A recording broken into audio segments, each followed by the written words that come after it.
Hello there, traveler. Tonight, as the tide rests beneath the northern sky, I want to take you to a place where silence has meaning, where once the sea thundered with oars and sails, and now lies still, dreaming of the voices it once carried. Before we begin, take a deep breath. Let the world slow down. And if you find peace in these quiet journeys through the north, I'd be honored if you subscribed. It helps this voyage continue across the waves. Tell me, where are you listening from tonight?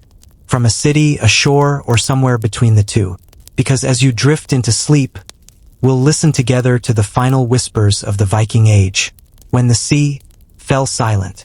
You stand at the edge of the forest, where mist drifts low across the moss and morning light filters through branches older than memory.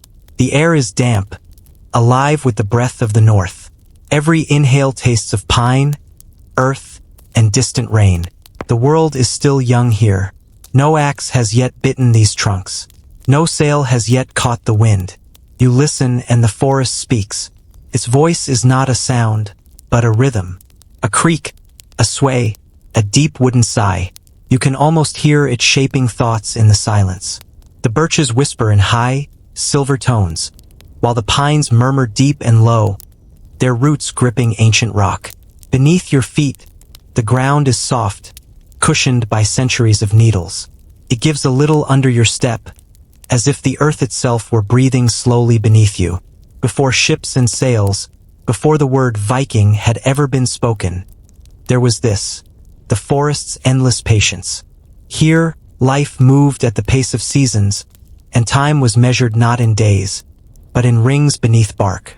Generations lived and died beneath these canopies. The forest sheltered them, fed them, and gave them warmth. And in return, they listened. You can imagine those first northern hands, rough, calloused, but careful, tracing the curve of a tree trunk, feeling the strength that slept inside. They did not see wood as a thing to be taken, but as something to be awakened. Each tree carried its own story. The way it leaned toward the light, the way the wind had shaped its grain, the way the snow had bent its limbs but never broken them. In the north, people learned early that strength meant bending, not resisting. You walk deeper now, and the light fades to green. The forest becomes a cathedral, tall columns of spruce and fir rising to a vaulted roof of living needles. Here, the Norse learned reverence long before they carved gods from oak. They saw spirit in the forest's stillness, wisdom in its cycles. Winter stripped it bare. Spring clothed it again. Death and rebirth, decay and renewal, all happening quietly year after year. You pause by a fallen pine. Its trunk is dark with age, half returned to earth. Yet beside it grows a young sapling, its needles bright with new life. You kneel and touch the bark, rough, splintered, yet still fragrant. In this moment, you understand what those early craftsmen must have felt. That wood holds memory. That each piece of timber carries both death and endurance. When the Norse began to shape wood into tools, homes, and later boats, they were not inventing, they were translating. Translating the language of the forest into form and function. The first dugout canoes were born from single trunks, hollowed with fire and stone. They were crude, slow, and heavy, but they floated. And that, in a land of fjords and islands, was a kind of magic. You picture a small group of them, bearded, cloaked in furs, standing beside a river, testing their creation. One pushes it forward with the haft of an axe. It rocks, steadies, then glides a few feet before settling into the current. Laughter breaks the stillness. It is the laughter of discovery, of something larger than survival, the first taste of movement. The forest had given them more than shelter now. It had given them direction. Even in sleep, you can feel it. The pulse of the wood, the steady heart of the north.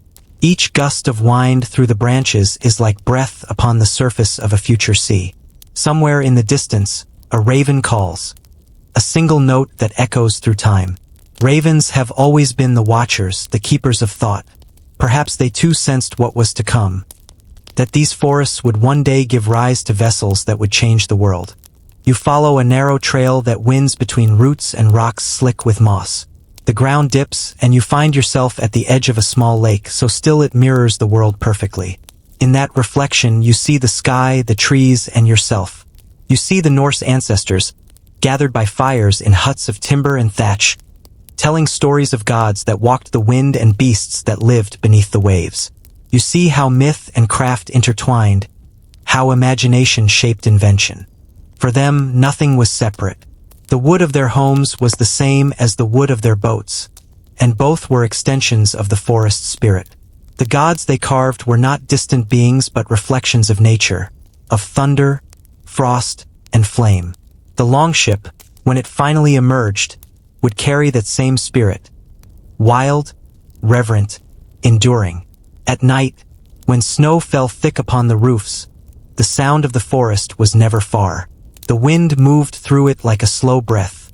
Fires crackled, children slept, and the elders listened to the sound of branches shifting. They knew that everything they needed, warmth, shelter, tools, even the means to journey, came from those trees.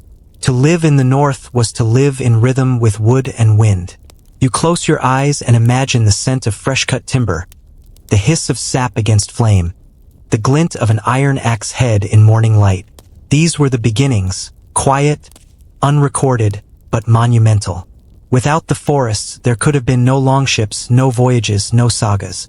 Every plank that ever touched the sea began here, in the hush beneath green light. And so, before history was written, before sails caught the wind, the Norse were already listening. They learned from the grain, from the way trees leaned together against the storm. They learned patience, that great creations grow slowly, that strength is shaped by pressure and time. They learned the value of the unseen. Roots buried deep, holding fast even when the wind howled loud enough to break stone. The forest, in its silence, taught them resilience. It whispered of balance, of give and take, of destruction and renewal. And when they finally raised their axes to fell the first trees for ships, they did so with ceremony. The act was not conquest but communion. In their belief, each tree had a spirit, and to cut it was to ask permission. Offerings were made. A lock of hair, a coin, a quiet prayer. For they knew that what they were about to build would need more than skill. It would need soul. The night deepens as you stand among the trunks. The moon hangs low, a pale coin caught in the branches. Somewhere in the distance, you hear the slow rhythm of a hammer on wood. Could be your imagination, or perhaps it is the first heartbeat of something yet to come. A ship taking form in the mind of a craftsman. A dream still shaped by bark and shadow. The air grows colder, but you feel warmth rising within. You sense the connection between earth and ocean, between forest and voyage. The story of the Longship does not begin at sea. It begins here, in roots that reach into darkness and branches that yearn for the light. You listen one last time before leaving. The forest exhales, a sound like the soft rush of an oar through calm water. And for a fleeting moment you feel it, the promise of movement, of transformation. The trees are dreaming of the sea, and soon so will the hands that carve them. The night is long in the north. The stars shimmer faintly above the smoke of the hearth, and the scent of burning pine clings to everything, to skin, to wool, to the memory of home. The fire crackles softly, whispering in tongues older than words. You sit before it, feeling its rhythm, its hunger, its strange and patient wisdom. Fire has always been the second teacher of the North, the one that speaks in warmth and warning. It devours, but it also reveals. It turns raw wood pliant, stone brittle, and iron alive. Where the forest gave the Norse the body of the Longship, fire would give it its soul. You close your eyes and listen. Outside, snow presses against the walls of timber. Inside, the glow of embers paints every face with gold. Sparks rise and fall like fleeting stars. Around the flames, people gather. The shipwrights, the blacksmiths, the dreamers. The night hums with their labor. Their tools rest nearby. Axes with hafts polished smooth, chisels worn by time, blades that gleam faintly in the half-light. For the Norse, fire was not a simple thing. It was alive, unpredictable, divine. In their oldest tales, the world itself began with fire and ice. Muspelheim and Niflheim, heat and frost, creation and destruction entwined. Every spark born from the hearth carried an echo of that ancient origin. When a craftsman worked beside it, he was not merely shaping wood. He was echoing the first act of making, breathing order into chaos. You imagine him now, a man with thick arms, his beard flecked with ash, his breath misting in the cold. He bends over a half-carved hull, tracing the lines with his fingers. Beside him, a brazier burns low, its heat softening the wood. He listens to the creak and sigh of timber, learning its secrets. Fire doesn't just harden or hollow, it teaches patience. The first dugouts of the North, crude, blackened, and strong, were hollowed not by metal, but by flame. Logs were split and burned slowly from within, the craftsmen scraping away the charred layers, deepening the hollow little by little. Fire did the rough work, but the hand brought precision. Together, they made something neither could alone. A vessel capable of holding not just people, but dreams. Each night, the craftsmen returned to their huts smelling of resin and smoke.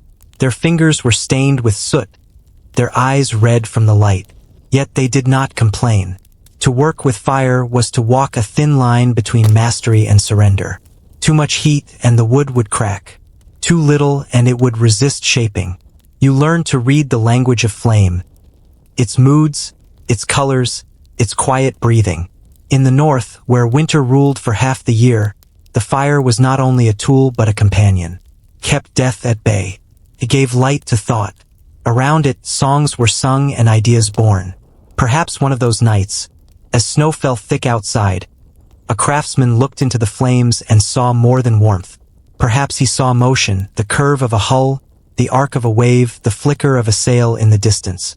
The idea of the longship may have come not from the forest alone, but from the way fire dances when it meets air, graceful, restless, alive. You reach your hand toward the heat and feel its pulse. It hums beneath your skin, the same rhythm that guided them centuries ago. They learned to harden tools in its heart, to bend iron into nails, to make rivets that would bind wood to wood. The blacksmiths and shipwrights worked side by side, one crafting the bones, the other the sinew. Each stroke of the hammer echoed through the fjords, blending with the crackle of flame and the sigh of wind through pines. The forge became their temple. Here, the line between man and element blurred. Sparks rose like prayers, and molten iron glowed like captured sunlight. You can almost hear the sound of hammers. A slow, steady rhythm that feels like breathing. In that sound lies something more than work. It is devotion. The Norse saw beauty not in perfection, but in endurance, in the way wood could twist and flex without breaking, in how fire could destroy but also renew. Every ship, every tool, every carving bore marks of both. To burn and to shape was to participate in the endless cycle of the world. To destroy, to make, to give back. Outside the forge, the world remained cold and dark. But within, light danced on the walls like spirits in motion. Children sat watching their fathers, learning how to feed the flame without angering it. They saw how each tool was warmed before use, how the craftsman paused often to listen, to the hiss of sap, to the hum of metal cooling. It was not just skill being taught, but reverence. When the first true shipwrights emerged, their understanding of fire became subtler still. They began to steam and bend planks into elegant curves, coaxing the timber into shapes that echoed the sea itself. It was a dialogue, fire, wood, and water in balance. From this trinity, the longship's grace was born. You can imagine the first curved hull rising from the shipyard, a thing of wonder, neither wholly natural nor wholly made. It caught the light like a living creature, its surface smooth and warm to the touch. When the firelight flickered across it, the shadows moved like waves. The craftsmen stepped back, silent, knowing they had created more than a vessel. They had given the North a way to move beyond itself. And yet, the work was never loud. There were no grand declarations, no rush. The Norse worked in rhythm with nature, not against it. They let the wood rest between cuttings, allowed the fire to burn low when it needed to. Each step was deliberate, respectful. The longship was not built in haste. It was coaxed into being, like a secret revealed only to those who listened long enough. You think again of that fire, its soft, breathing glow. How it must have looked against a backdrop of snow. How it must have felt on weary skin after hours of work. The north was not kind, but the flame was steady. It made the impossible possible. It turned the forest's gift into something that could cross the sea. Now the night deepens, and the fire burns lower. The craftsman sits alone beside the hull, tracing his fingers along its edge. The embers pulse like a heart, fading, glowing, fading again. He closes his eyes, and in that rhythm, he hears the sea. Faint, distant, calling. Perhaps he smiles. Perhaps he understands, without words, that the shape before him is more than wood and iron. It is destiny taking form. You breathe in the scent of smoke and resin, and the world feels both ancient and immediate. Firelight flickers across your thoughts, and you sense the coming of movement, of transformation. The forest has given its body. Fire has given its spirit. Now all that remains is to listen, to the whisper of waves waiting beyond the shore, and to the sea's quiet invitation. The morning mist drifts low over the fjord. It curls around rocks and pines like breath from an ancient mouth. The air is sharp, carrying the taste of salt and iron. Somewhere far below the cliffs, water moves, not hurriedly, but with quiet certainty, as if it knows its purpose. You stand at the edge, your boots damp with dew, and listen. The sea is never silent. Even in calm, it hums, a deep, endless murmur that seeps through the bones of the earth and the heart of those who dwell near it. To the Norse, that sound was the oldest song, one that spoke not of conquest but of connection. Before they ever saw themselves as sailors or warriors, they were listeners. The forest had taught them patience, the fire had taught them transformation, and now the sea began to teach them longing. You look across the still water, where reflections shimmer like fragments of dream.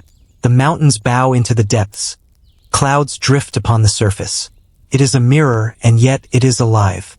The Norse learned to read it long before they learned to cross it. They watched the color of the waves, the flight of birds, the drift of seaweed. They listened to how the wind shifted its voice, how the tide pressed against the stones. The sea was a map before there were maps. Down at the shoreline, men and women worked together, their movements measured and calm. They wade through the shallows, hauling in nets heavy with cod and herring. Their boats are small, little more than hollowed trunks, but they move easily through the fjord, gliding like seals between the rocks.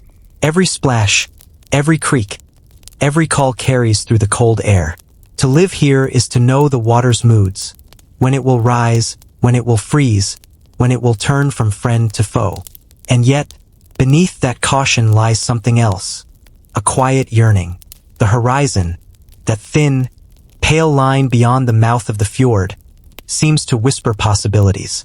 The fishermen speak of islands just beyond sight, of strange birds that follow the tides, of driftwood that arrives from lands unseen. The stories spread in the long winters, passed from fireside to fireside, like embers shared hand to hand. The sea, they say, is full of secrets waiting to be answered. You close your eyes and hear the wind shift.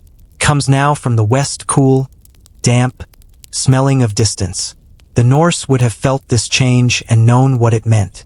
Winds were messengers, carrying the moods of the world.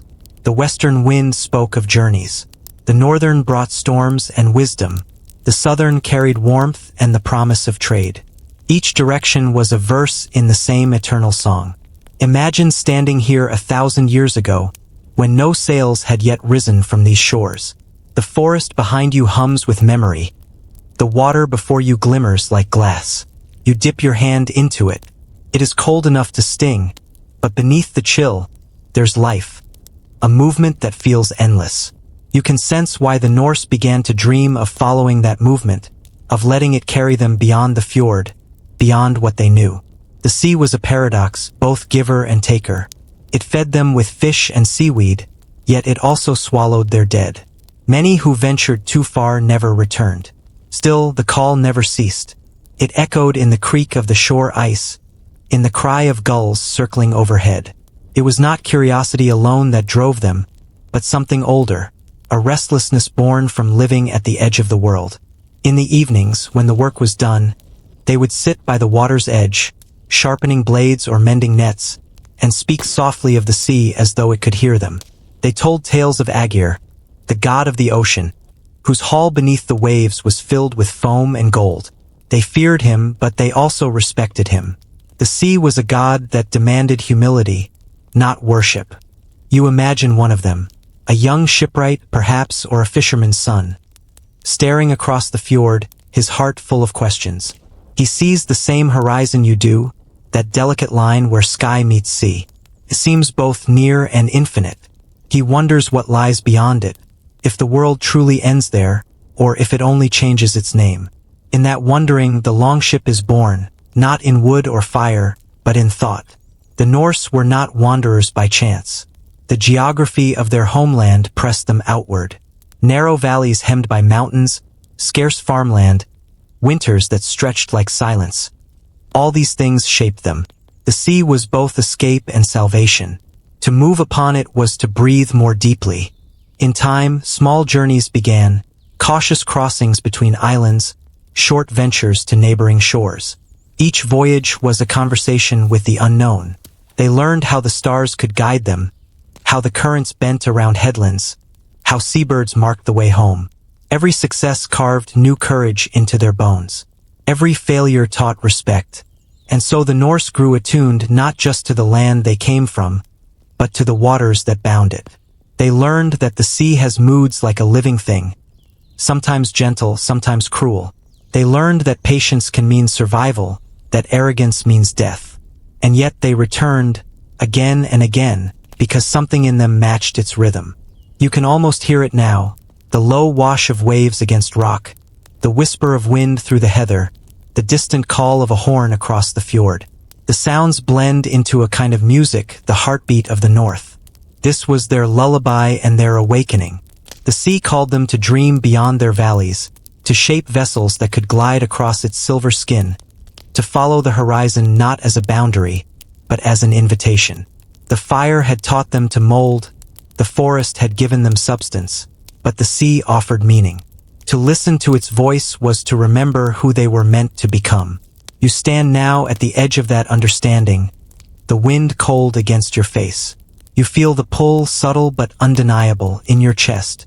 It's as if the world itself is exhaling, drawing you forward. The sea's voice rises and falls, and you realize it is not just a sound, but a calling stitched into the blood of the north. The first to answer it did not think of discovery or conquest. They thought only of motion, of trusting the same forces that shaped their land to carry them outward. The Longship was still a dream, a shadow in the mind's eye. But dreams, like tides, have their own inevitability. The sea is quiet now, as though waiting. You watch the sunlight break across its surface, scattering into 1,000 shards of gold. For a moment, the whole world seems to shimmer, trembling between stillness and becoming. You breathe, and the horizon breathes with you. The morning begins in silver. Mist clings to the surface of the fjord like breath over glass. The water is so still you could mistake it for sky, until the soft ripple of an oar breaks its mirror. A small boat moves through the quiet, slow, deliberate, alive. Its shape is simple, hewn from a single trunk, yet it carries something greater than weight. Carries intention. You watch from the rocky shore as men and women guide it, their faces calm but their eyes bright with focus. The air smells of pine pitch and brine. Somewhere in the distance, a raven cries. Each stroke of the oar cuts a faint path behind them, a mark that fades almost as soon as it's made. But even fleeting traces change the world. This is how it began, not with grand fleets or fierce raids, but with silence. The Norse, shaped by forests and fire, finally met their reflection in the water. Their boats were small, fragile things by modern eyes, yet they were acts of courage in their time. Every journey beyond the safety of the fjord was a conversation with the unknown. You can almost feel the rhythm of their motion, the creak of wood, the soft splash of oars, the steady breath of men in unison. They move as one, not with haste, but with harmony. The sea, once an untamed god, begins to respond, its surface curling around the boat as if in recognition. The fjord cradles them for now. Towering cliffs rise on either side, their slopes painted in shadow and light. Waterfalls spill from hidden heights, whispering against the rock. The air here holds the weight of ages, the sense that time moves differently beneath these mountains. Each sound echoes twice, once in the world and once in memory. The Norse were born of such landscapes, places that teach both awe and humility. To live here is to understand that everything moves in cycles. The tide that comes and goes, the snow that melts and returns, the light that leaves only to be reborn. The fjord was their teacher, its stillness a mirror for reflection, its vastness a challenge to overcome. And so they learned. They learned how to balance weight, how to read the shift of current, how to let the boat become an extension of their own breath. They studied the play of wind between cliffs, how echoes carried across the water, how gulls circled above fish-rich coves. These were not lessons written in books, they were written in the body, in instinct, in trust. You can see them testing their craft. First within sight of the village, then farther, always returning before nightfall. Each day the circle widens. Each journey adds a whisper of confidence. What was once a boundary begins to look like a path. The fjord, which once enclosed them, now opens towards something vast and unseen. There is beauty in this beginning, the quiet daring of those first steps. No drums, no banners, no crowds. Just the steady rhythm of oars and the breath of those who row. Perhaps they sing softly to keep the pace, old songs of earth and sky. Perhaps they fall silent, letting the world around them speak. Either way, something sacred happens here. A merging of craft, courage, and calm. The water grows wider. The cliffs fall back. You can feel it, the shift from safety to freedom. A wind rises from the west, carrying with it the scent of salt. The surface darkens, its color deepening from pale green to iron blue. The fjord gives way to open sea. It's like crossing from dream into waking, the same world, yet infinitely larger. The first wave rocks the boat, not violently but firmly, as if to test their resolve. Hands tighten around the oars, muscles tense, then relax. They learn quickly that fear must be balanced with trust. Trust in the wood, in each other, in the rhythm of the world. They press forward. The mountains fade behind them, and the horizon stretches ahead. Endless, luminous, alive. For the first time, they are surrounded by motion that does not end. The sea rolls beneath them like a living creature, its breath rising and falling in great, slow waves. The fjord's mirrored calm becomes a memory. Now there is rhythm, the rhythm of the open. You can almost feel their hearts quicken.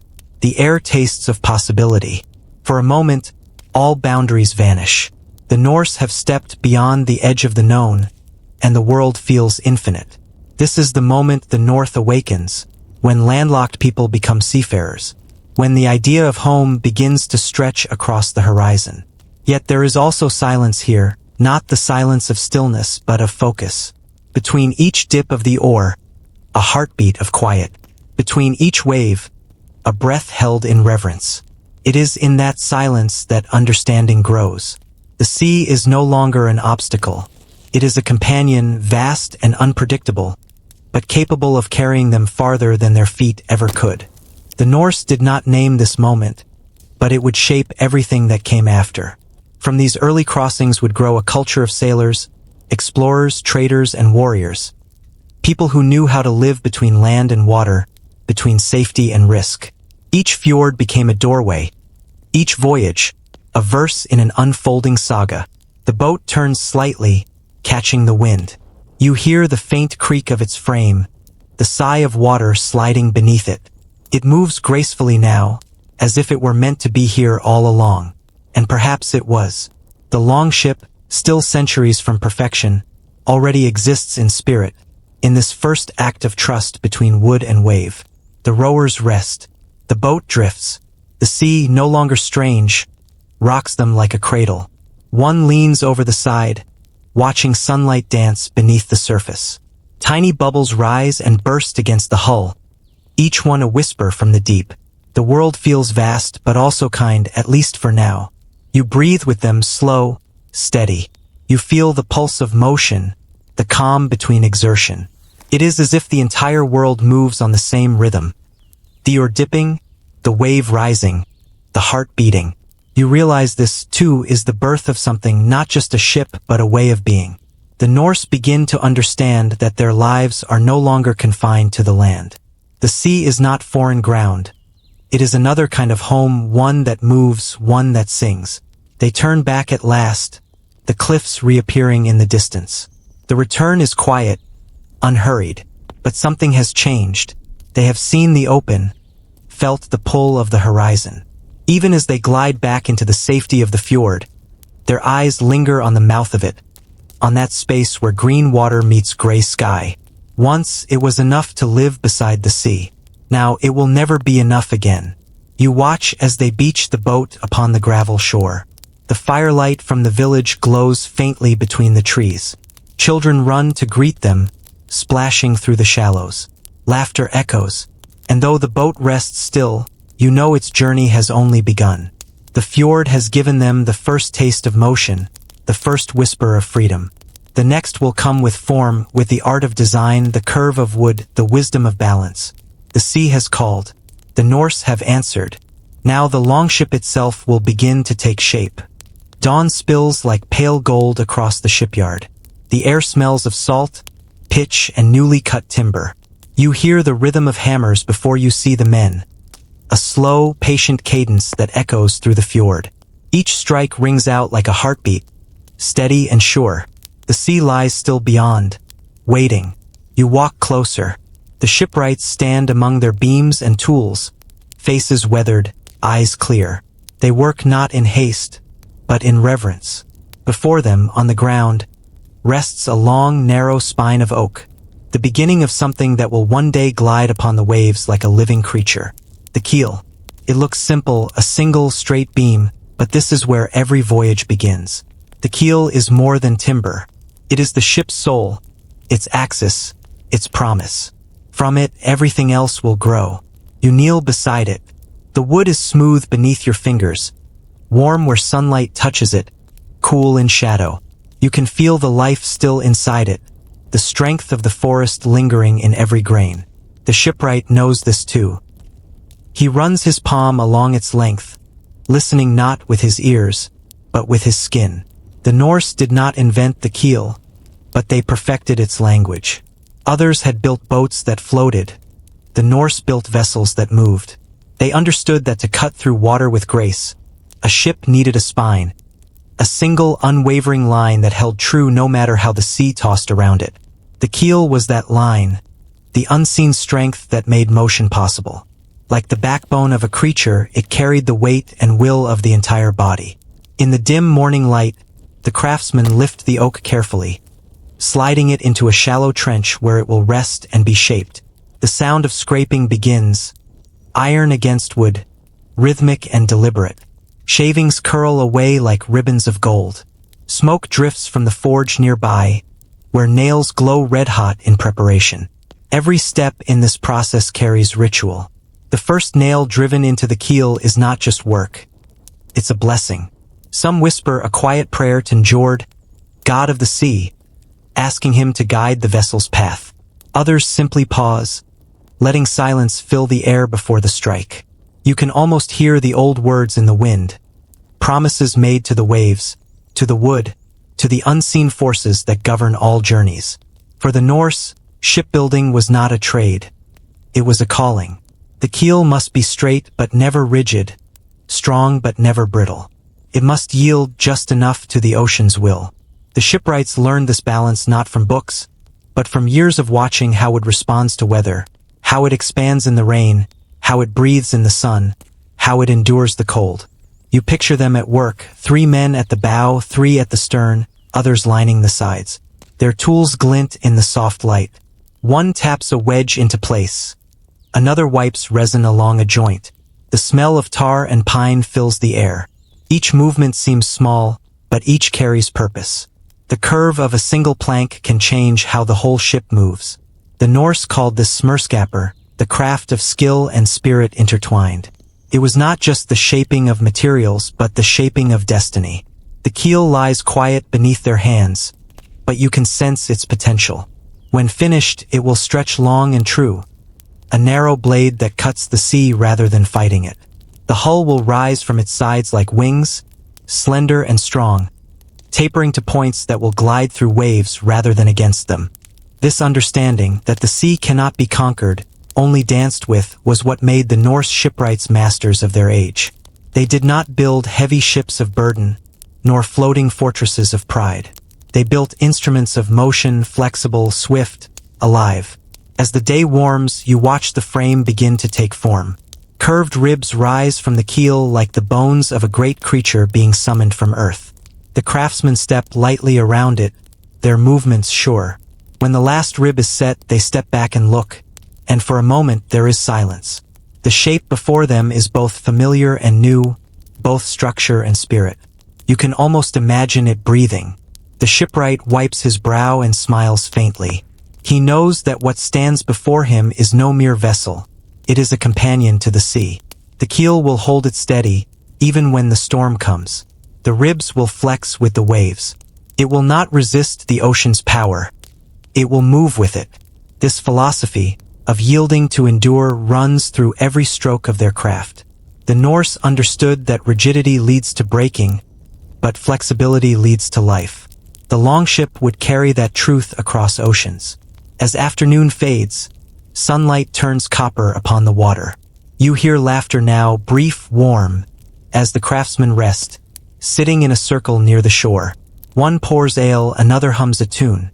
They speak not of glory or battle, but of tides, of wind, of the way a plank should bend. Theirs is a language of small details, spoken in the rhythm of hands and hammers. Each ship they build is unique, born from its own tree, its own season. Some are light and quick, meant for rivers. Others are broader, built for the sea. But all share the same truth, the spine, the keel, the promise of return. As twilight deepens, torches are lit. Their flames flicker against the curves of the growing hull. Shadows move across the wood like waves at dusk. The sound of the sea drifts in, steady and low. You can feel it waiting, patient, endless, for what is to come. The shipwright rises and walks once more to the keel. He lays a hand upon it, gentle as if greeting an old friend. In that touch is gratitude, for the tree that gave itself, for the fire that softened its grain, for the sea that will soon test its strength. And as he stands there, you sense a deeper meaning. The keel is not only the spine of the ship, but the spine of a people. Straight, steadfast, humble beneath all its supports. When the ship is complete, its prow will bear a dragon's head, carved in fierce beauty, not as a symbol of conquest but of protection, to scare away evil, to announce to the sea that the Norse come not as intruders, but as those who understand its power. The dragon will face forward, watching the horizon. The keel will remain unseen, silent beneath the waves, carrying everything. You realize then that greatness often begins where no one looks, in the quiet strength beneath the surface, the steady line that holds true when storms rise. The fire gave birth to form, the sea gave purpose. But here, in the art of the keel, the Norse found something eternal: balance. You look once more at the shipyard, at the men returning to their fires, at the hull resting in half-shadow. The night wind stirs the air, rustling the trees that once stood tall in the forest. Everything feels connected, root to plank, wave to wind, man to motion. The keel lies ready. Soon it will taste the water, feel the pull of the tide, and carry its makers toward the waiting horizon. The day begins beneath a sky that will not stay still. Clouds drift in long, patient waves, white against endless blue. The air carries the scent of salt and pine resin, of promise and distance. Below, at the shipyard, the Longship stands ready. Curved and proud, its dragon head silent, its keel gleaming with oil. It waits only for one final gift: the wind. You stand beside the shipwrights as they unfurl a wide sheet of woven wool. It ripples and snaps, catching light like water in motion. For generations, the Norse have rowed, their strength bound to the rhythm of arms and oar. But now they will harness something invisible, something greater than muscle or wood. The idea of the sail was not new to the world, but in the north it felt like revelation. To the Norse, the wind was a living thing, wild, temperamental, divine. They had listened to it through trees, heard it in storms, felt it shaping waves and lives alike. To capture it, to ask it to carry them, was to make a pact with something vast and unseen. The sail is lifted, its edges trembling. The women who wove it stand nearby, their hands stained with ochre and lanolin, the scent of wool still fresh. They have spun it through long winters, combing fleece, dyeing threads with roots and bark, weaving each panel on simple looms. Every fiber carries warmth, patience, and the rhythm of their songs. When the wind fills it, their work will live. You watch as the men raise the mast. A great pine, smooth and straight, chosen from deep within the forest months ago. It rises now like an altar. They lash it to the keel, steady and sure. The sail is drawn up, and for a moment, it hangs limp, heavy with stillness. Then, as if answering a prayer, a breath of wind stirs from the fjord. The cloth trembles, swells, and opens like a chest drawing its first breath. The ship shudders once, then slides forward, light as a thought released into the air. A murmur rises from the onlookers. Awe, disbelief, joy. No oars move, no hands push, yet the longship glides, smooth and certain. The wind has become its unseen muscle, the sea its patient road. You feel it too, that strange thrill of surrender, of trusting what cannot be touched. The Norse are learning a new kind of power. Not the power to force, but the power to flow. The ship turns toward the open fjord. The sail catches the wind again, bowing slightly, humming with energy. Its ropes creak. Its mast sings a deep wooden note. You hear laughter now, quiet at first, then rising. The shipwrights follow along the shore, their boots splashing in the shallows. The women smile, their braids whipping in the breeze. The longship moves with grace no or could grant. It does not fight the wind. It listens to it. It yields just enough, and in that yielding it finds strength. This is how the Norse would come to understand the world, not through domination but through dialogue. The sail was not a conquest over nature, but an alliance with it. To master the sea, they first learned to obey it. You tilt your head back and watch the sails dance. The colors shift in sunlight. Pale cream with faint streaks of red dye, a pattern that mirrors flame against sky. The sound it makes is soft but alive, the sigh of cloth filled with motion. For those standing on the deck, it must have felt like touching the divine. To feel wind, invisible and ancient, take hold of what human hands have made and lift it toward the horizon. The journey begins. The longship moves from the shelter of the fjord into wider waters. The cliffs fall away, and the sea spreads open, deep blue, rimmed by light. The wind rises stronger now, testing the new design. The ship leans slightly, cutting a perfect line across the waves. Spray lifts from its prow, catching the sun in small bursts of gold. You can sense the pulse of exhilaration on board, the thrill of speed, the rhythm of the sea matching the rhythm of hearts. The rowers rest their oars, watching as the sail carries them farther than their arms ever could. For the first time, distance feels conquerable. The horizon feels near, and yet, with this freedom comes humility. The wind is fickle, can lift or destroy. A sudden gust could twist the sail, snap the mast, or drive the ship against unseen rocks. So they learn not from arrogance but from listening. The helmsman watches the ripples ahead, the shifting colors of the waves. He knows the sea will always speak before it strikes, if one only learns its language. The Norse begin to mark their journeys by wind and sky. They learn how clouds form before a storm, how gulls fly low when weather turns. They read the air not as a threat, but as scripture. The gods, they believe, speak through the breeze. Odin in the whisper of gusts, Njord in the steady breath of calm waters, Thor in the roaring gale. And through this faith, the sail becomes more than fabric. It becomes symbol of trust, of courage, of the quiet pact between man and the elements. You can almost see the future forming here, like a vision through mist. Fleets of sails blooming across northern waters, their shadows gliding across dawn-lit seas.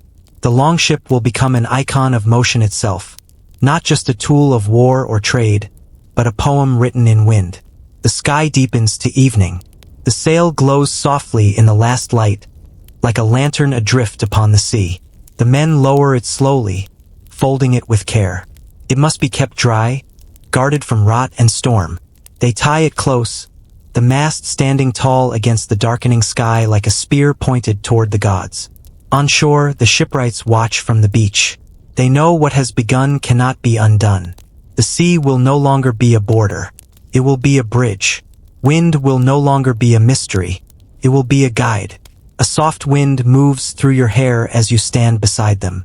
You look out at the longship, anchored now, rocking gently in rhythm with the tide. The sail rests against the mast, quiet but full of promise. Above, the sky turns to silver and indigo.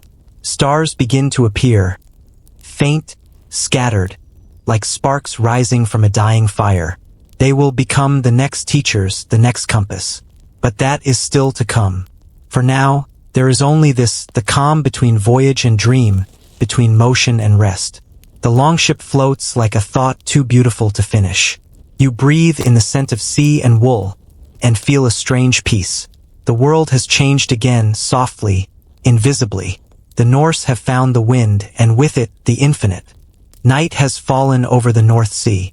The world is reduced to shadow and shimmer.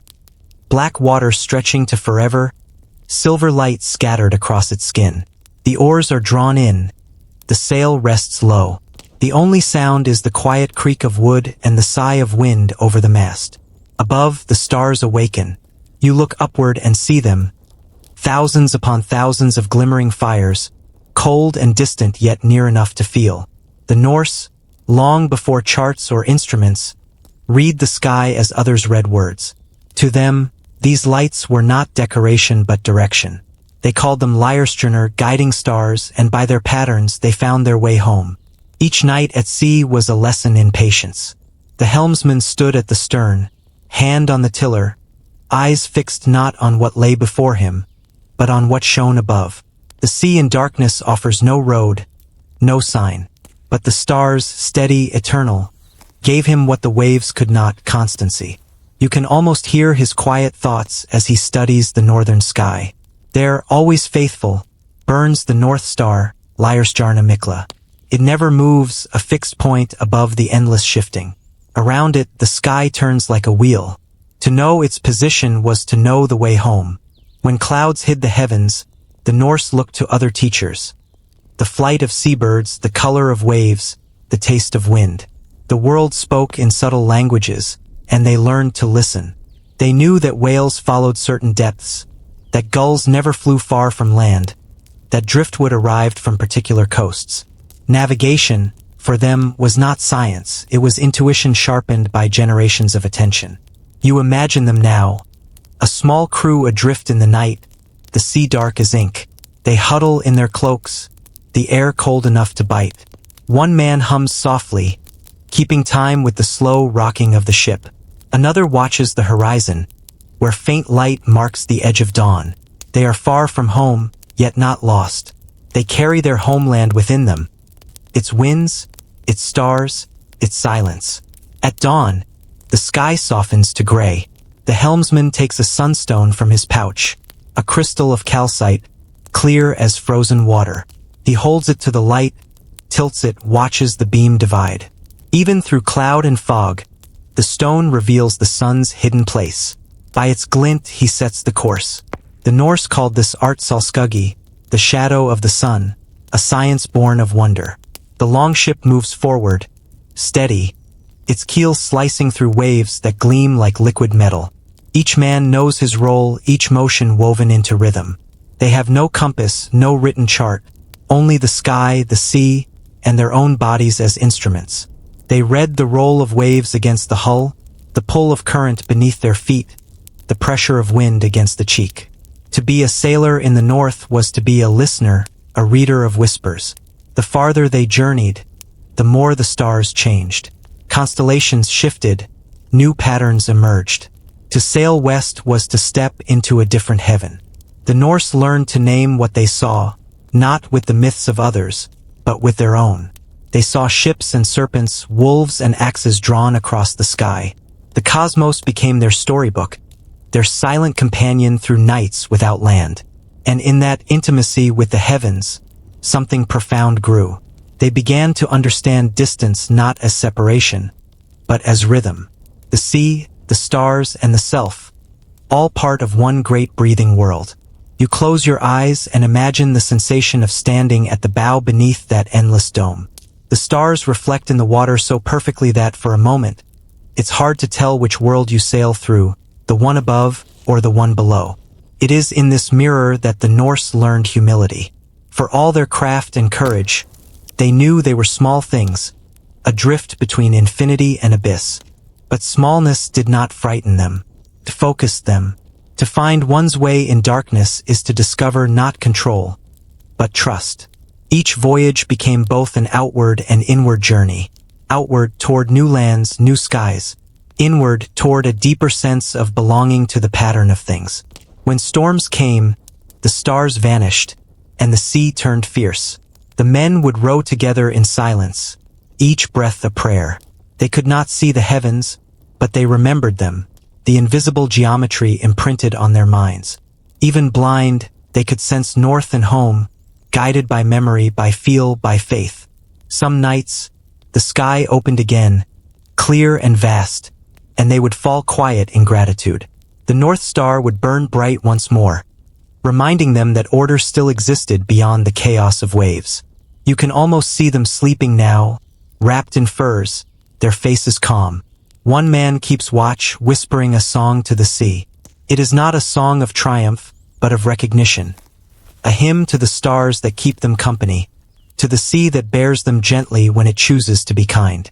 As the voyage continues, the crew begins to sense how everything connects. The swell of the tide with the pull of the moon, the direction of gulls with the scent of land, the whisper of wind with the story written across the stars. They begin to move not as men commanding a vessel, but as a single organism, breathing, adjusting, alive in rhythm with the world. For the Norse, this understanding became their greatest inheritance. Their voyages were not blind leaps into danger, but acts of dialogue with the universe. They trusted the sky to guide them because they had learned to listen to it with reverence. And when, at last, the dark outline of land appeared on the horizon, a distant hill, a jagged coast, a line of trees, they did not cheer loudly. They simply nodded, smiled, and whispered thanks to the stars. Every return was a reunion, not a victory. You lift your gaze once more to the heavens. The stars shimmer faintly, each one a story, a direction, a memory. Even now, their light touches the surface of the sea, guiding, reminding, reflecting. The same constellations that watched the Norse watch you still. Above you, the sky seems endless. But to them, and perhaps to you, it feels like home.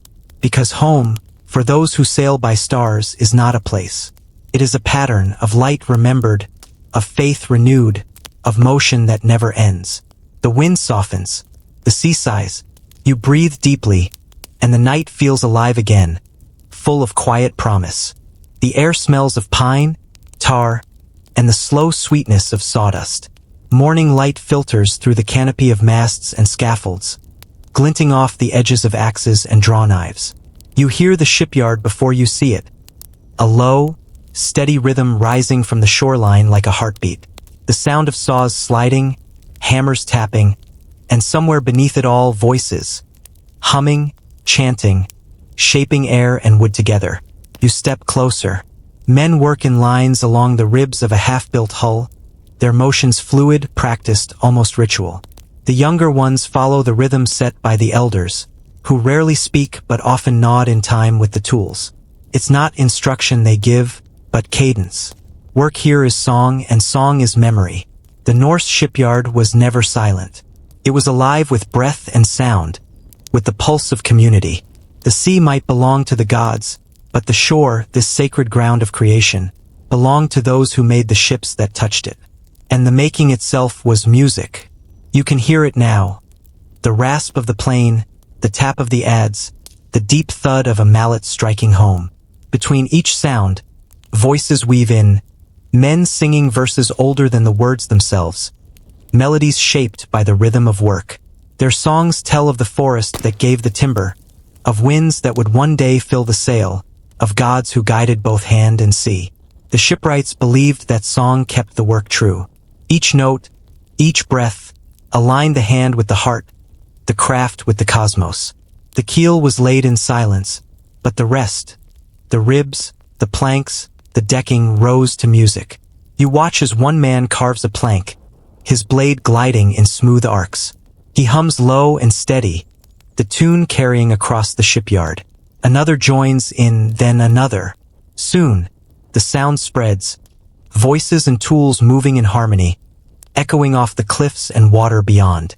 The shipyard becomes a single instrument, tuned to creation. To the Norse, this was not mere habit. It was respect. They knew that every ship bore spirit, the hugger born of its builder's care. A vessel built in silence would drift heavy, uncertain.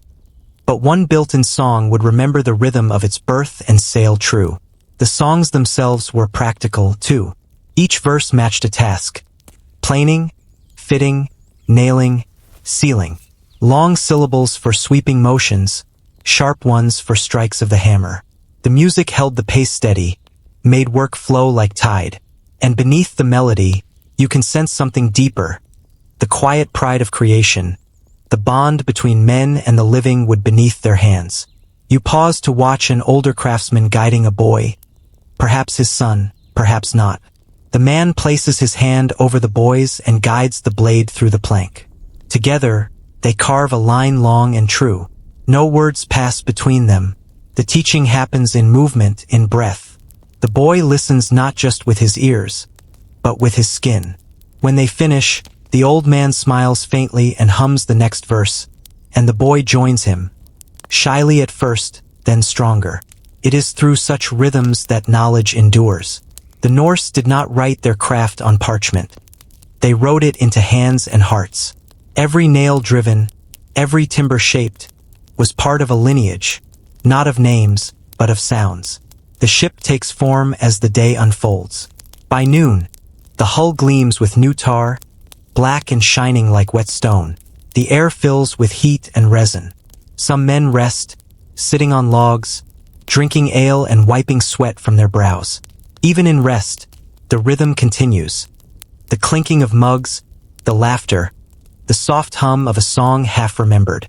You feel something in this moment, something human and eternal. The same hands that built the first longships are echoed in every craftsman who has ever shaped something lasting.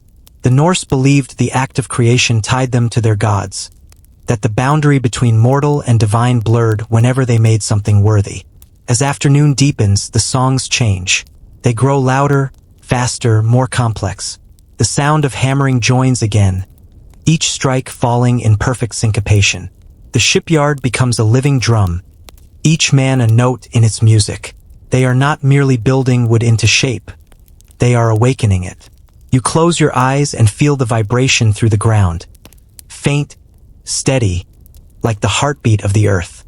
When you open them again, the ship seems different. The ribs curve upward gracefully. The keel shines beneath layers of pitch, and sunlight plays across its surface like rippling water. The master shipwright steps forward, wiping his hands. His beard is gray with sawdust. His eyes reflect the sea. He stands before the vessel as if before an altar. He runs his palm along the curve of the hull and begins a low chant. Not a work song, but a blessing. The others fall silent. The only sounds are his voice, the sigh of wind, and the faint lapping of waves at the shore. He speaks to the wood, to the forest it came from, to the gods who dwell in the unseen spaces between sky and sea.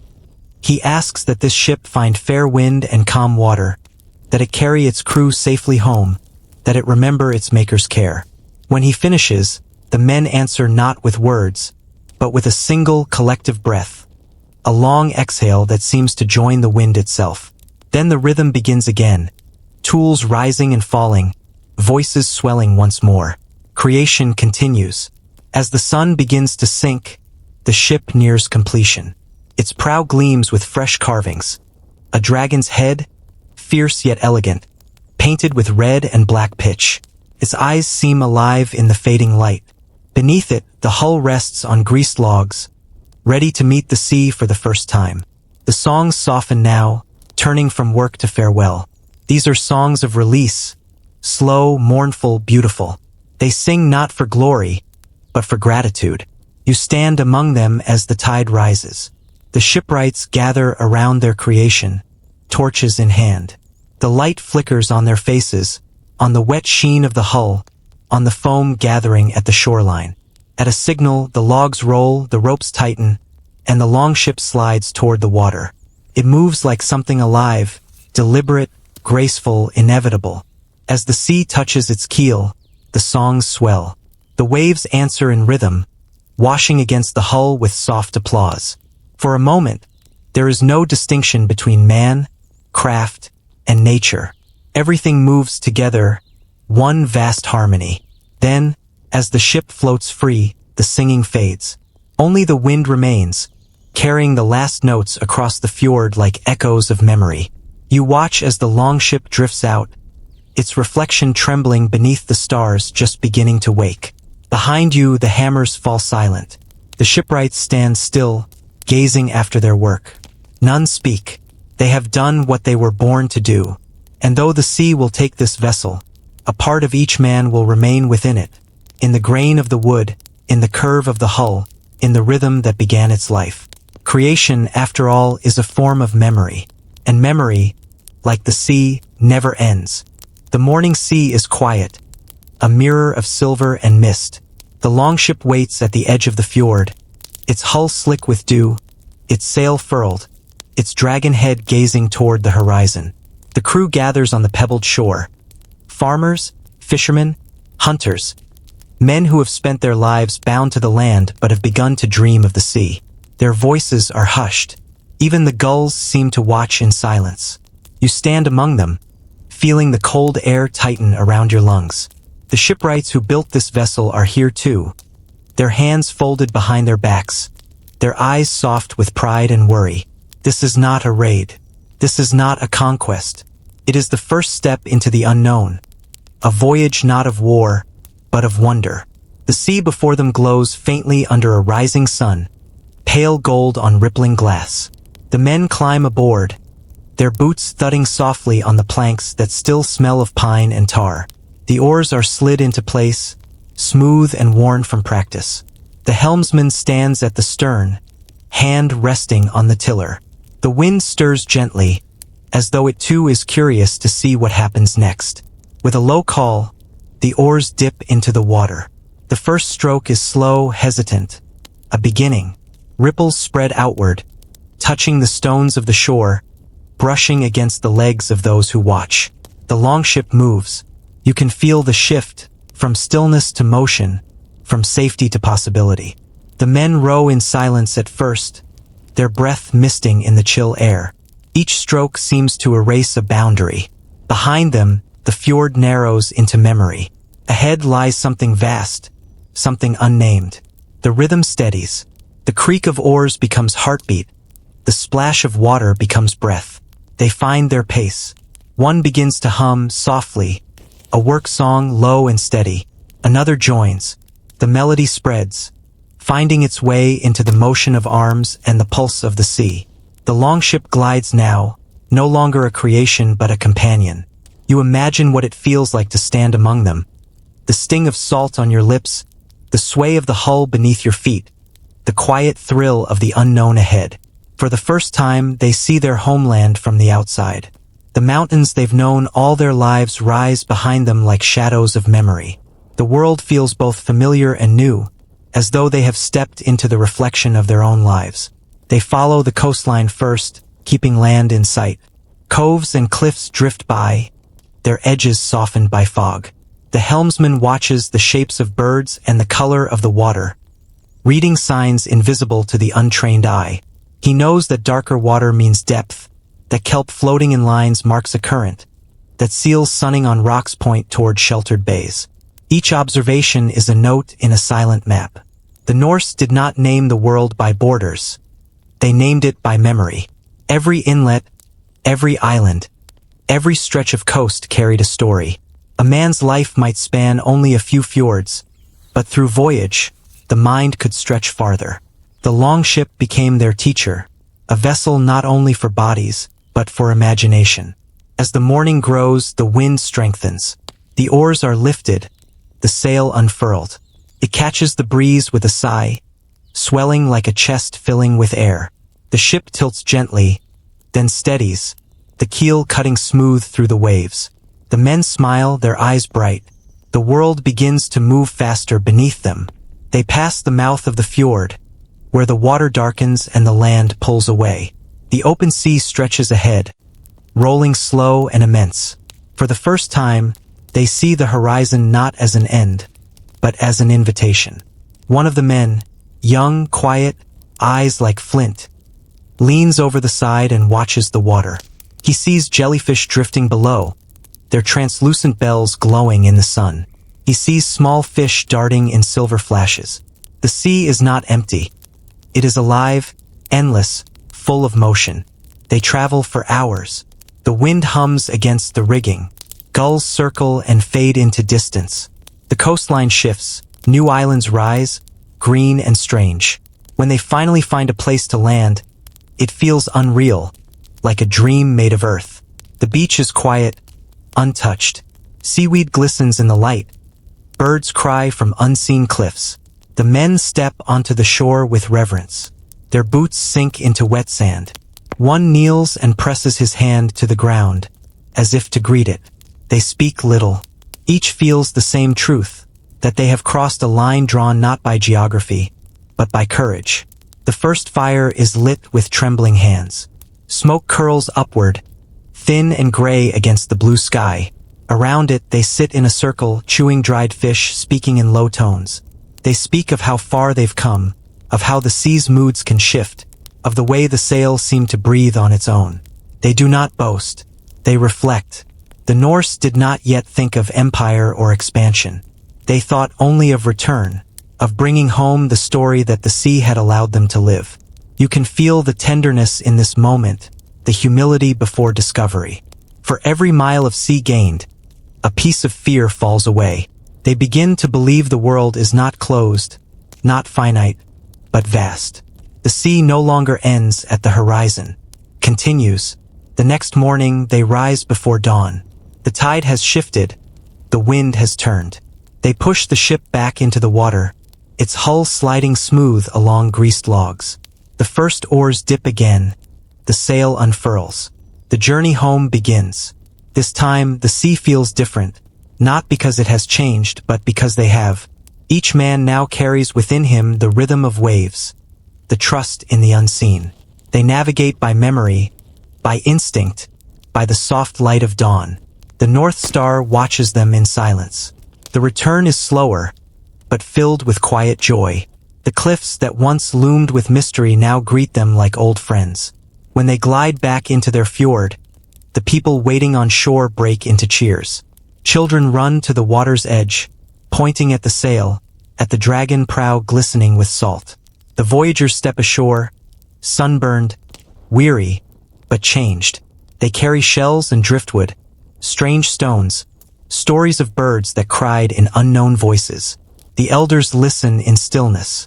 The shipwrights smile knowingly, for they understand that this voyage, small though it may seem, is the beginning of everything. That night, fires burn bright across the village. Ale flows, songs rise.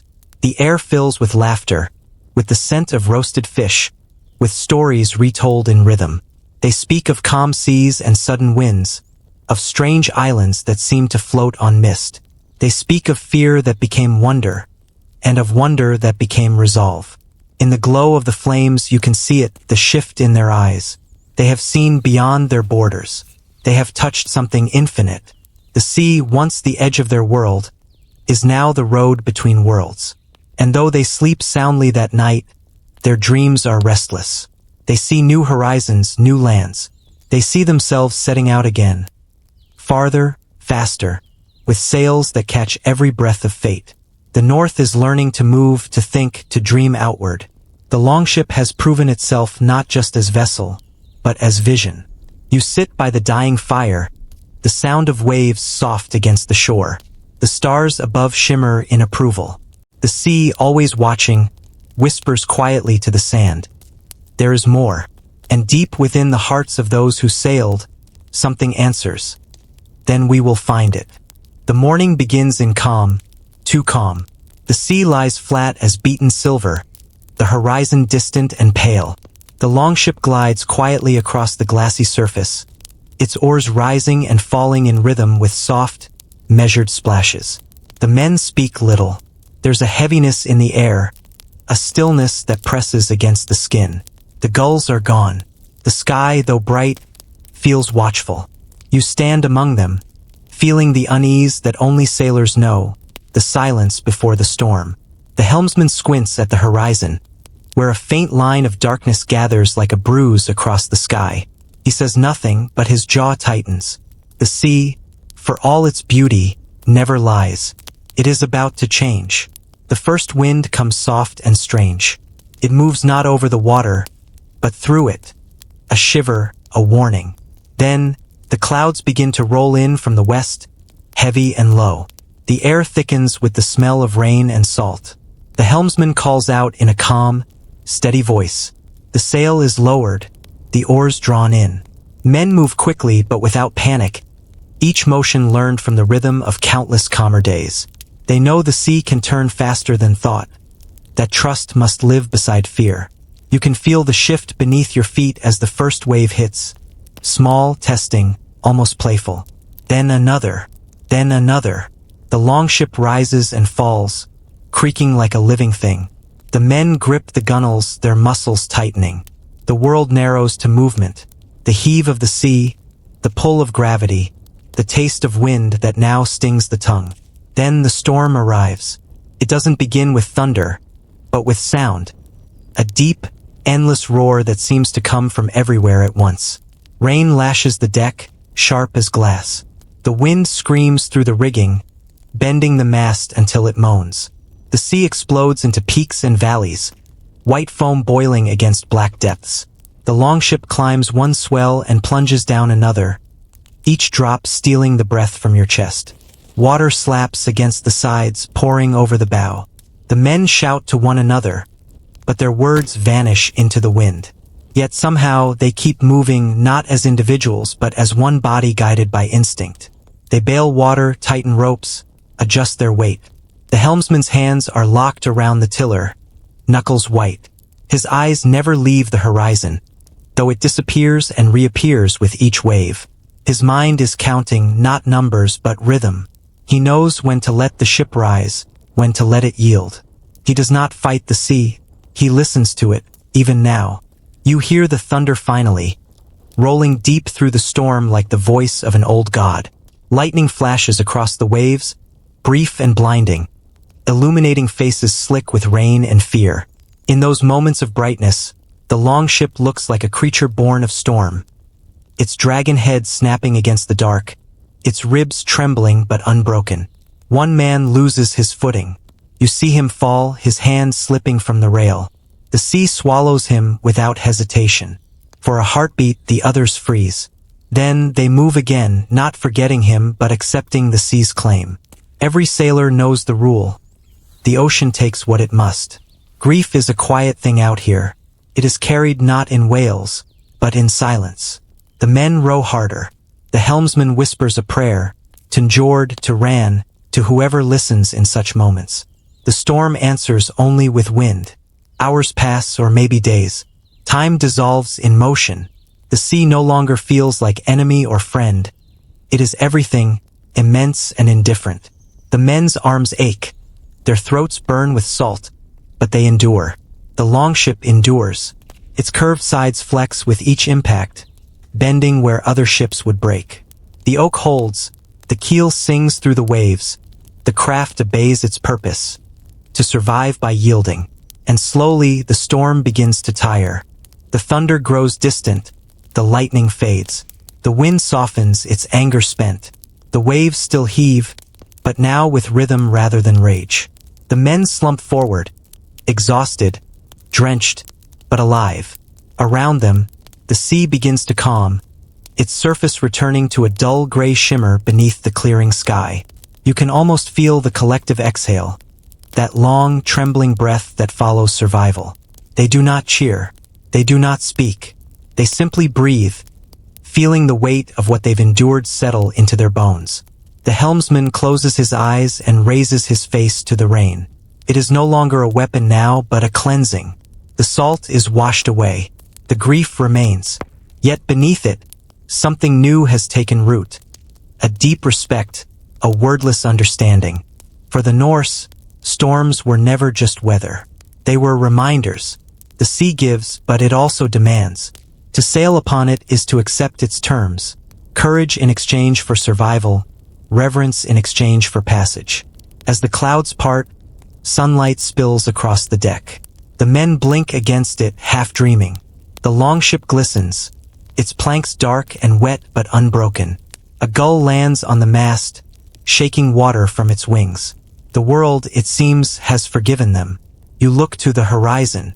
The sea stretches on, endless and bright once more. But something in its silence has changed. Feels older, wiser, or perhaps it is you who have changed. The storm has taken something and given something back. They will return home quieter than when they left. Not out of fear, but out of reverence. For they have seen the sea's true face, both its fury and its grace. When they reach the fjord again, the village gathers. The ship limps toward shore, its sail torn, its dragon head scorched with salt. But it floats. It has survived. The people cheer, yet their joy is tempered. A few oars are missing, so are a few men. That night, fires are lit in remembrance. No songs of triumph are sung. Only low, solemn verses that speak of wind and wave, of courage and loss. Wives lay driftwood on the flames. Children listen in silence. The sea outside the bay murmurs softly, as if apologizing. And though sorrow hangs heavy in the air, so too does pride. The Norse do not weep for the sea's cruelty. They honor it. They understand now what few others do. That mastery comes not from strength alone, but from surrender. You watch the firelight flicker across their faces. The storm has changed them, hardened their hands, quieted their hearts. They no longer see the ocean as endless chaos. They see it as reflection of struggle, of endurance, of life itself. The longship stands at the water's edge, its hull dark and gleaming in the glow. Tomorrow it will sail again, not in defiance but in faith. For even in loss, the Norse know this truth. To live by the sea is to belong to something greater. And though the sea demands its price, it always leaves behind a gift, the strength to return. The dawn rises blood-red over the northern sea. Light spills across the waves like molten copper, and in its glow, the new longships wait, taller, prouder, carved with the faces of dragons that gleam wet with pitch and salt. The ships seem alive, their curved hulls coiled with power, their eyes painted gold to pierce the fog. The North has entered a new age, the dragon-headed age, when the longship no longer whispers of exploration, but roars of destiny. You stand upon the shore and watch as men gather beside their vessels. The air hums with purpose. Hammers ring one last time. Ropes creak. Sails snap in the wind. These are no longer the humble craftsmen or cautious sailors of earlier years. They are seafarers now, bold and hardened, their faces carved by salt and time. Their ships have carried them through storms, and now they will carry them into history. The dragon head upon each prow is not mere ornament. It is spirit made visible, part guardian, part warning. The Norse believe it wards off evil, frightening spirits that dwell along coasts and beneath the waves. But to those who see it from afar, fishermen in foreign waters, monks upon distant cliffs, it is a sign of something else, the arrival of the Northmen. The longship has evolved. It is longer now, leaner, with more oars and broader sails. Its planks fit tighter, its hull rides higher, can cross rivers as easily as seas. The Norse have mastered not only survival, but command. Each ship is a fusion of art and engineering, fast enough to outrun the wind, light enough to carry over land, strong enough to face the Atlantic's wrath. The world beyond Scandinavia waits unknowingly. To the west lies Britain, its monasteries filled with gold and parchment. To the east, the rivers of Rus lead to the great cities of Byzantium. And between them all, the Norse, restless, skilled, hungry, move like a tide that cannot be contained. You can almost feel the energy of this transformation. The Longship, once a bridge between fjords, becomes now a bridge between worlds. Its builders, the shipwrights and singers of Chapter 8, have given humanity its first true key to the open world. With a sail and a spine of oak, men can now reach anywhere. The first dragon heads rise against the horizon, their prows cutting through dawn mist. Villages watch them depart with mixed hearts, pride and fear interwoven. The mothers bless the departing sons. The children cheer and wave. The priests of Odin raise horns of mead toward the sea, calling for favor from gods of wind and wave. And when the sails catch light, the fleet moves as one. A dozen ships gliding silently at first, then quickening with the wind. The sound of oars is low and even, the rhythm of destiny beginning to beat. The North has found its voice. Each voyage now carries intent. Some seek trade, furs, amber, walrus ivory, and iron for silver and silk. Others seek revenge for old wrongs. Still others, driven by ambition, chase stories of distant lands whispered through travelers' tongues. Whatever their reason, they go because movement has become the Norse inheritance. You can imagine one of them standing at the prow, hand resting on the carved dragon's jaw. The sea sprays his face. His eyes are fixed on the horizon. He does not yet know the names of the lands he will find, Lindisfarne, Dublin, Kiev, Normandy, but he feels their pull all the same. The ship beneath him creaks with readiness, a creature eager to fly. The Longship becomes legend. Foreign scribes begin to write of it in awe and terror. They call it a serpent of the sea, a shadow of thunder, a wolf with sails. They say it appears without warning, cutting through fog like a blade. In truth, it is both weapon and wonder, the most advanced vessel the world has yet known. The secret lies not in size, but in balance. Every plank, every rib, every nail is built to breathe.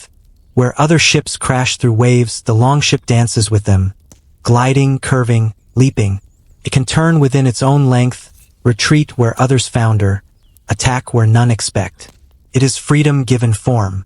And within it, the Norse carry more than steel and fire. They carry culture, poetry, trade, craftsmanship, and the old songs of the North.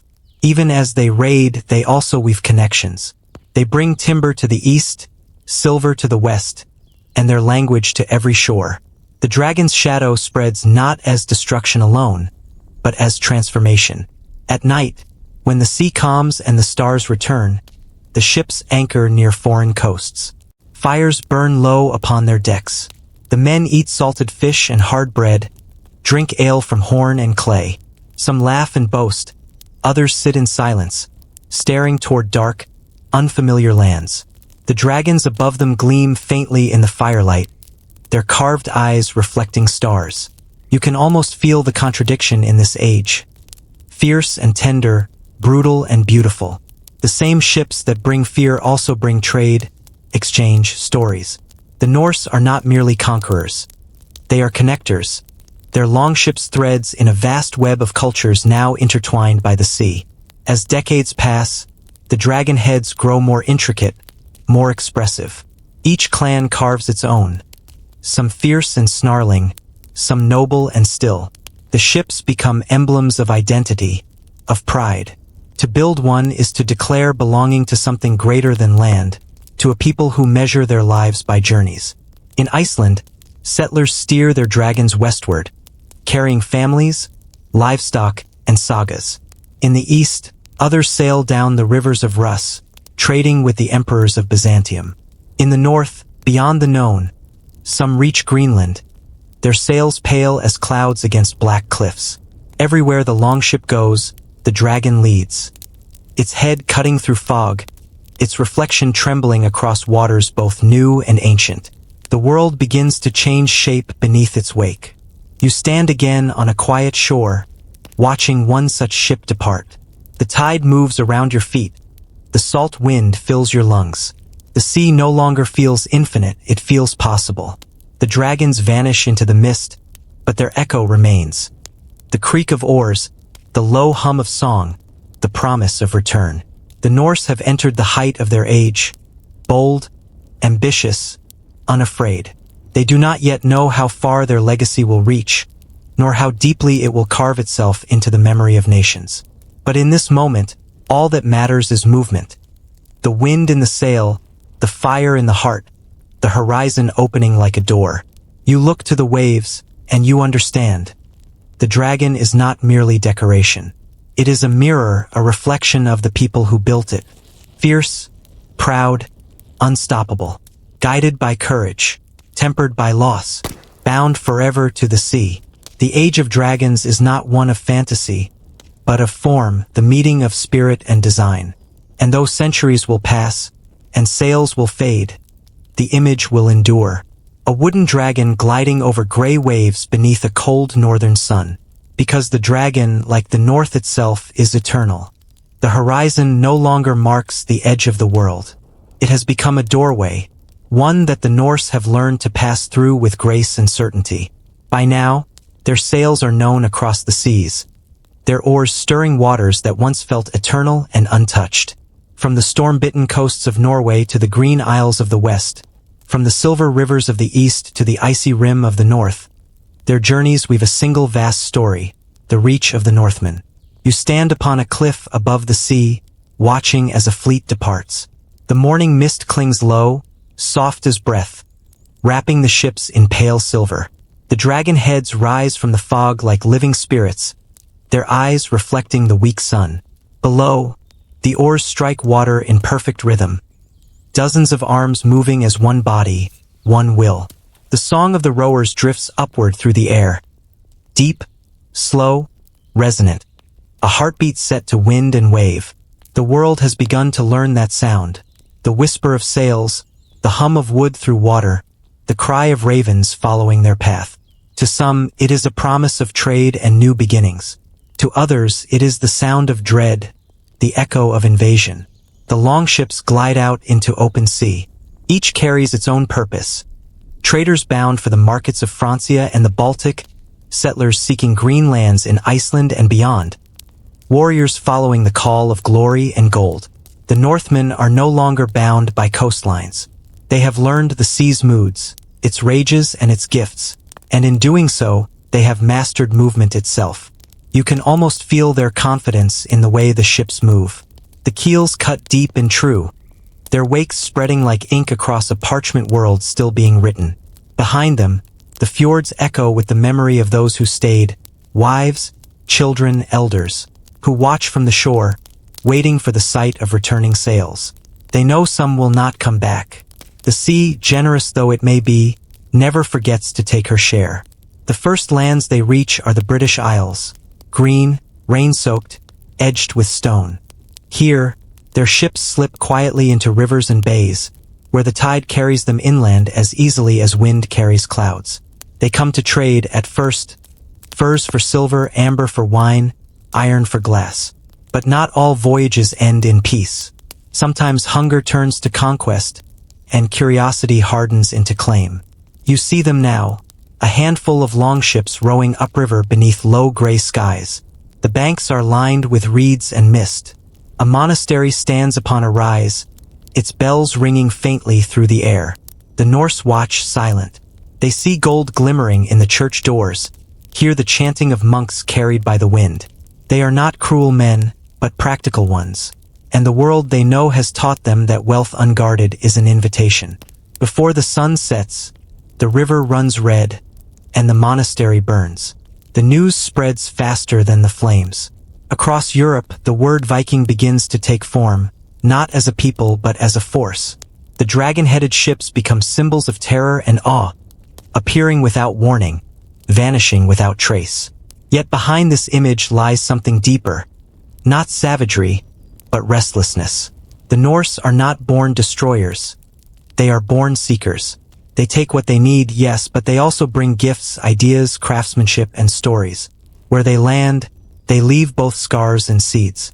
In Francia, they become traders and settlers, founding towns that will one day bear their names. In Ireland, they build ports and marketplaces, giving rise to cities like Dublin and Waterford. In the east, they follow the rivers of Rus, the Fokhov, the Dnieper, the Volga, sailing through lands of birch and mist until they reach Constantinople itself. There, among the marble domes and golden mosaics of Byzantium, the Norse stand in awe. They trade their furs and iron for silk, silver, and the promise of empire.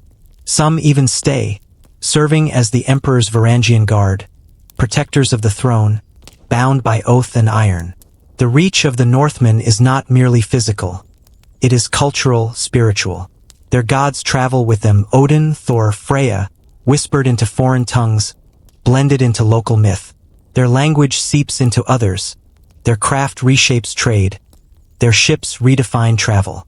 The longship becomes a living idea, not just a tool of war or commerce, but a symbol of transformation. You can picture them at night, anchored off distant shores. The fires burn low on deck, flickering against faces both young and lined. They speak softly in languages now mixing, Norse and Celtic, Norse and Slavic, Norse and Frankish, as though the sea itself is teaching them to understand one another. They share food, laughter, stories of storms survived, of lands discovered. They speak of home, always home, though home now feels like a thing carried within rather than a place upon a map. Their journeys reshape them. The rough edges of isolation soften into curiosity. The sailor becomes trader, the raider becomes settler, the wanderer becomes storyteller. In their travels, they begin to see themselves not as conquerors, but as threads in a wider tapestry, one woven by wind and water, connecting worlds once distant and strange. Yet even as they expand outward, they never forget where they began. When they raise their sails, they still whisper to the gods of the old ways. When they build their halls in new lands, they carve the same runes, sing the same songs. Their hearts remain anchored in the north, in fjords where mist clings to stone, in forests that remember their fathers' axes, in the rhythm of waves that taught them everything they know. You sense it now, the quiet ache beneath the glory. Every voyage outward is also a voyage away. Each new horizon gained is an old one lost. The Norse are becoming part of the world, but the world is also changing them. Some begin to stay in foreign lands, marrying, planting, building. Children are born who speak two tongues, who know two skies. The North is no longer a single place. It has become an idea carried by wind. Still, the longships continue. Westward, toward Greenland. Farther still, to a coast no one yet knows. A wild place of forests and stone that will one day be called Vinland. Even there, the dragon heads cut through fog, leaving traces of their passage for centuries to come. And as their reach grows, so does their legend. In monasteries, monks write of them with trembling hands. In villages, old men tell stories of ships with wings and men who came from the mist. To some, they are demons. To others, gods.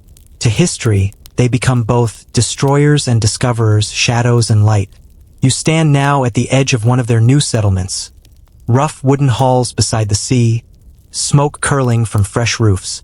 Children play among drying nets. Women dye cloth in barrels. Men mend sails that have crossed half the known world. The sea glimmers beyond, as if listening.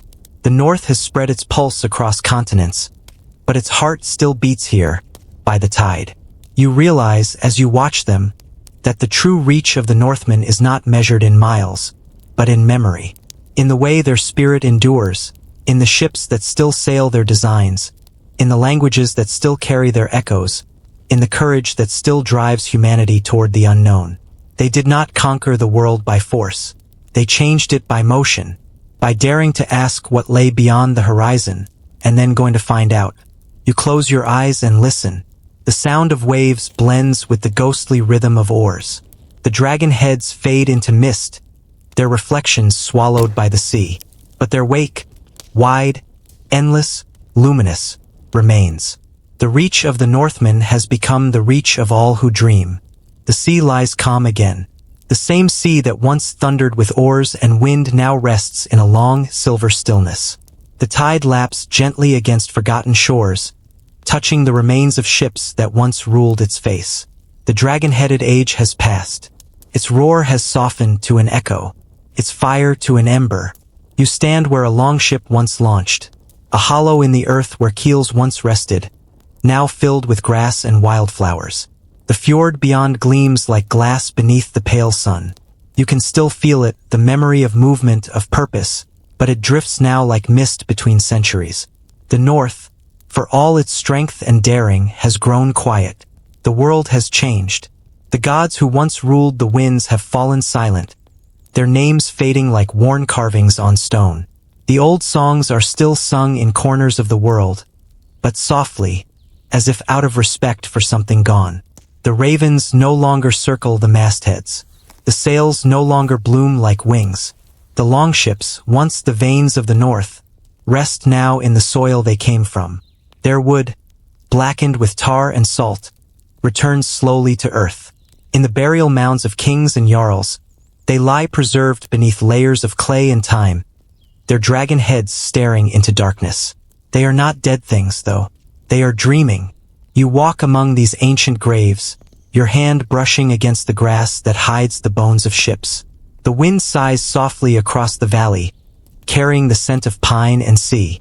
It feels like remembrance, as though the land itself is exhaling the memory of centuries. In villages once alive with hammer and oar, life has changed shape. The Norse have traded sails for plows, swords for faith. Crosses rise where once stood altars to Odin. The sound of church bells now mingles with the sigh of waves. A gentler rhythm, perhaps, but one born of the same longing, to understand what lies beyond. The sea, patient as always, watches. It has seen this before, the rise and fall of men, of empires, of belief. It knows that silence is not the end. It is the pause between stories. You close your eyes, and in the hush, you can almost hear it again. Faint, like a heartbeat beneath earth and tide. The creak of oars, the hum of ropes, the whisper of wind against sail. The Norse spirit, though the ships have stopped, has not. It moves now not across the water, but through time, through language, through memory, through the quiet pride of those who still live where mountains meet the sea.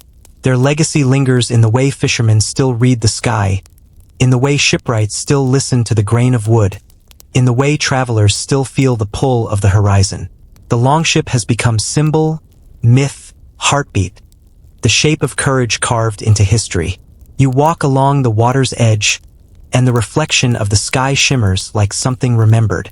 There is peace here, but also melancholy, the gentle ache of endings. The North once dreamed in the language of wind and wave. Now it dreams in silence. Yet the silence itself feels sacred. It is not emptiness. It is fulfillment. For the sea has been answered. Every question it ever asked has been met by the courage of those who dared to leave shore. Every horizon has been chased. Every storm survived or surrendered to. What remains is not loss, but balance. You imagine one of the old ships, buried beneath the soil, feeling the distant echo of the tide. Its ribs, though long decayed, still remember motion. Its keel still holds the memory of flight.